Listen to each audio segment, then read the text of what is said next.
Hello kings, queens, and majesties, welcome to WhaleStat. I am Slice of Otaku, and I am also very sad.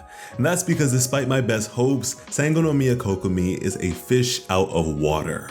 This video is intended to serve as my early impressions of the character, but I would like to preface this by saying that although I got her up to level 80, as of this recording her talents are still pretty low, and so are her weapons on account of my low resources. I didn't get the chance to properly farm for her necessities, and so I'll have to wait a little bit before further investment. However, I did manage to pick up Everlasting Moonglow without rolling too much for the sake of review purposes.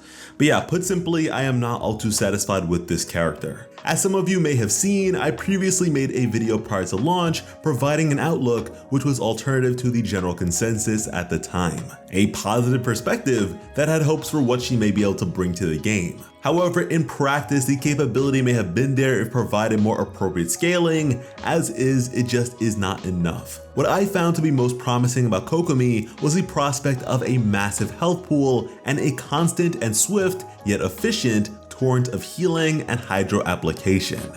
Truthfully, with that alone, I would have been satisfied.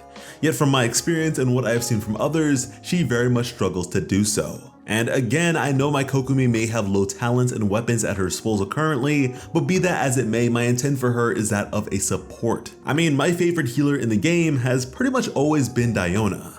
This is the first character I got max friendship with, and I still use her heavily to this day. However, as expressed in our guide for her, my Diona is only level 60, usually has bare minimum unupgraded artifacts, and a level 70 sacrificial bow, and still puts in plenty of work for me. Now that is the definition of low investment with plenty of love. Now at the time, the Kokomi crisis was presumed to primarily lie with her inability to crit. However, at this point it is clear to me that there is more than just that. Despite my prior sentiments about her being intended to be statistically streamlined, mechanically, she is anything but. Her capabilities as a healer majorly depend on her elemental burst, which in turn demands that she be played as an on-field DPS for some time. And that's not very good inherently because of her overall lackluster performance as a DPS. And don't get me wrong, I don't believe the overall concept and intent behind her kit is a bad one. Again, that very prospect is what gave me hope for the character to begin with.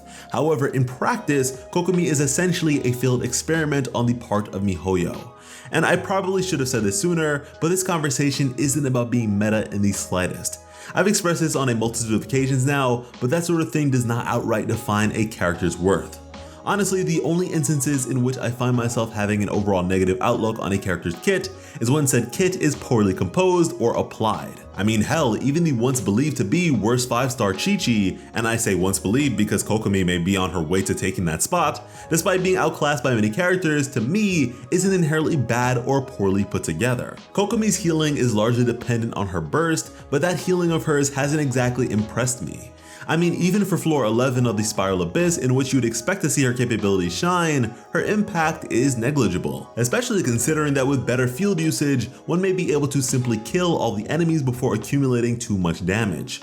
But outside of her burst, is it just me, or is her elemental skill Jellyfish easy to miss? I mean, unlike her elemental burst, it may only heal nearby active party members, but despite its duration being refreshed among Kokomi's burst, the fact that you can't refresh its placement like Fischl to Oz is kinda troublesome, especially considering the general mobility afforded to Inazuman enemies. But to address the crit concerns, although I don't believe taking away a character's ability to crit is inherently damning, the trade-off made in Kokomi's case, negative 100% crit rate in exchange for 25% healing bonus, is straight up robbery. It is just not a fair exchange at all, and perhaps if this were not the case, things would be different for her. Because honestly, with her not exactly fulfilling the role she was intended to, it is difficult to rationalize why she shouldn't be able to crit. MiHoYo, as of late, appears to be on a balancing tirade, placing certain caveats onto the capabilities of several recently released characters. Honestly, Barbara may in fact provide more value to a team than Kokomi can, especially in the DPS department considering she can in fact crit.